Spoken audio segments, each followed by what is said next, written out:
5월 17일 부활절 제7주를 위한 말씀 나눔입니다. 부활 주간을 정리하는 마지막 한 주입니다. 우리가 1시간 공부한 다음에 어떤 개념을 정리하는 것처럼 부활절 7주간을 정리할 수 있는 시간이겠습니다. 시중에 유명한 책 중에 총균쇠라는 책이 있죠. 역사를 이 세 가지의 개념 안에서 정리해 놓은 책인데 책을 보기 부담스러워하는 저를 포함한 많은 사람들은 다행스럽게도 동영상 자료가 많이 나와서 심지어는 저자가 직접 정리한 자료들이 있기 때문에 부담 없이 책을 보지 않아도 영상을 통해 내용을 접할 수 있어서 좋습니다. 오늘 저도 이것을 흉내내서 주일성서 1과에 포함되는 베드로전서 전체를 보면서 내용을 제 나름 세 단어, 돌, 고난, 선으로 정리해봤습니다.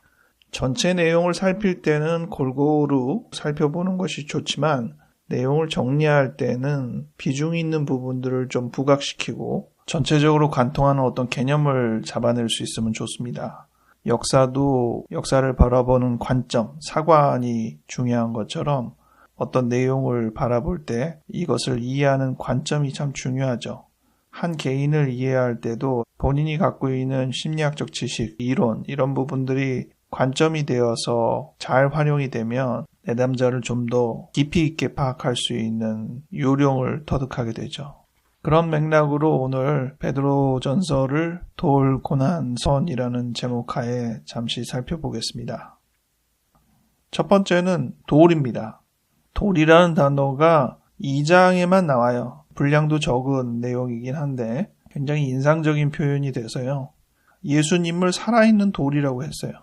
이 살아있는 돌은 건축자들이 버린 돌이었는데 모퉁이 돌로 머릿돌이 되었다. 이 모퉁이 돌이 사람들에게 부딪히는 돌, 걸려 넘어지는 바위가 되었다. 이 말씀을 나누기 전에 베드로라는 이름 자체가 돌이라는 뜻이라는 거죠. 마태복음 16장에 보면 너는 베드로다, 너는 돌이다 이런 표현이죠. 베드로가 예수님을 돌로 비유를 하고 예수님이 돌인데 살아있다. 굉장히 역설적이죠. 전혀 어울리지 않는 두 단어를 접합해서 예수님을 상징했습니다. 근데 돌은 또 생명력은 없지만 굉장히 견고하고 오래 존재하는 개념으로 많이 쓰이죠. 앞서서 1장에는 돌과 반대의 개념, 없어지는, 썩어지는 것에 대한 이해들이 나옵니다. 불로 연단해서 없어지는 금, 은과 금같이 없어지는 것, 썩어질 씨, 모든 육체와 그 영광이 시간이 지나면 시들어버린다는 이야기를 했습니다. 저는 요 7절과 18절의 내용이 좀 독특하게 느껴지긴 했어요. 우리가 금, 은 이런 보석들이야말로 오래 존재하는 상징으로 많이 쓰잖아요. 값비싸기도 하고. 풀이나 씨는 뭐 좀 이해한다고 쳐도 금과 은을 거기다가 끼웠다는 것이 좀 의아하게 여겨졌습니다. 근데 또 한편 생각하면 금과 은과 같은 존재를 값지고 오래 존재할 것처럼 생각하지만 불에 타면 없어지는 그런 존재들이 아닌가. 반면 돌이야말로 이 세월의 풍화를 견뎌내며 다듬어지며 존재하는 것이 아닌가. 이어지는 대표적인 개념으로는 고난과 선이라는 표현을 제가 골랐는데요. 이 돌과 연결지어서 생각하면 다듬어지는 부분으로 생각이 됩니다. 두 번째로 넘어갈게요. 고난에 대해서. 베드로전서 전반에 걸쳐서 쭉 이 고난에 대한 단어들이 나옵니다. 고난을 당한 방식이 두 가지가 있는데 그냥 내가 잘못해서 당하는 고난이 있죠. 그리고 예수님 때문에, 하나님 때문에 본의 아니게 고난을 받는 경우가 있죠. 자기 잘못으로 인해서 응당하게 받는 고난이 참아내는 건 뭐 칭찬도 없고, 반면 우리가 선을 행해서 고난을 받으면, 그리스도인으로서 고난을 받으면 하나님께 영광을 돌릴 수 있는 아름다운 일이라고 언급을 하는 것입니다. 베드로전서를 읽는 독자들이 고난에 놓여있기 때문이죠. 1장 6절 처음 시작할 때부터 너희가 여러 가지 시험으로 근심하게 됐지만 오히려 크게 기뻐하고 있는 이 교인들의 태도를 베드로가 알고 있기에 많은 하나님의 자녀들을 격려하고 있는 편지라 하겠습니다. 세 번째로 선에 대해서 생각을 해보려고요. 선이라는 단어는 많이 나오지는 않습니다. 악과 선을 대비해서 나오기는 하죠. 앞서서의 고난과 관련지어서 4장 19절에 하나님의 뜻대로 고난받는 자들은 선을 행하는 가운데 그 영혼을 창조주께 의탁할지어다.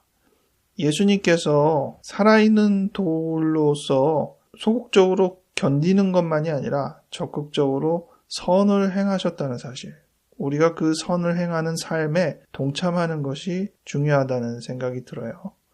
3장 21절에도 우리가 받는 세례가 더러운 것 제거하는, 악을 제거하는 정도에서 머무는 것이 아니라 하나님을 향한 선한 양심의 강구다. 선한 것들이 나와야 한다는 이야기를 하고 있습니다.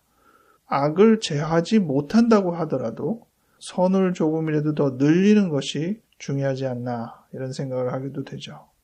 그런데 이 선에 대한 개념은 여러 방면으로 언급을 하고 있습니다. 육체의 정욕을 제어하라는 것도 흡사한 내용이고, 인간의 제도를 순종하라, 주인에게 순종하라, 남편에게 순종하라, 아내를 귀히 여기라, 장로들은 양무리를 치되 억지로 하지 말고 본이 되라, 또 젊은 자들은 장로들에게 순종하고 겸손으로 허리를 동이라, 이런 표현들이 나오는데, 이 관계적인 모든 표현들이 선한 관계를 의미하는 것이라 하겠죠. 제일 많이 나오는 단어는 순종이죠. 앞서서 우리가 본 고난을 감내하는 부분과 같은 의미의 단어라고 생각됩니다. 이런 모든 내용들이 선한 그리스도인의 삶, 악을 이제는 던져버리고 새로운 존재로 살아가는 이 선에 대해서 언급을 하고 있습니다.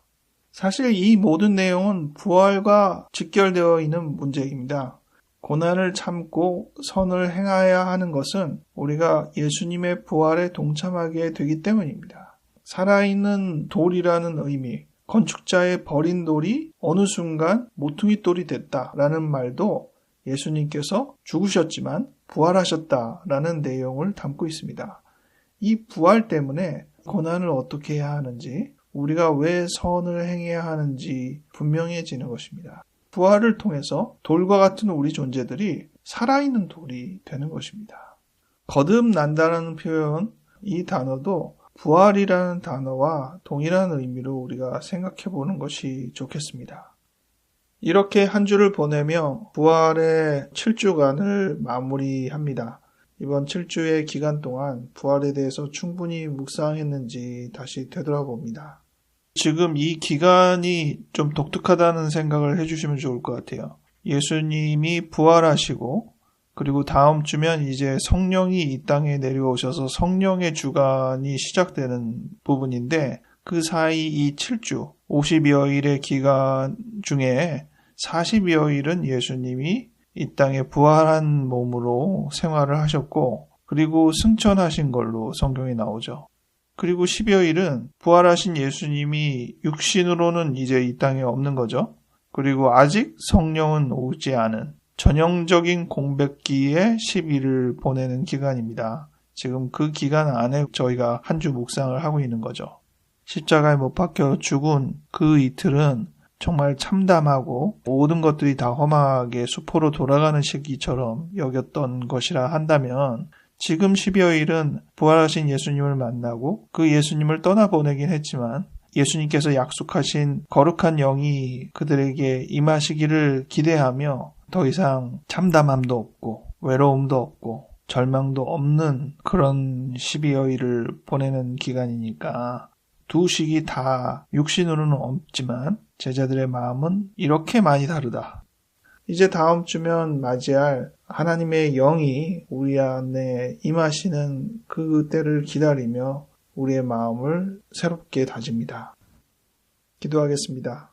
하나님 아버지, 부활하신 예수님께서 제자들과 40여일을 함께 있었고, 또 10여일을 떠나신 예수님을 마음에 모시고 새로 오실 성령님을 기다리며 안정되고 희망 어린 마음으로 살아가는 제자들의 태도를 본받기 원합니다.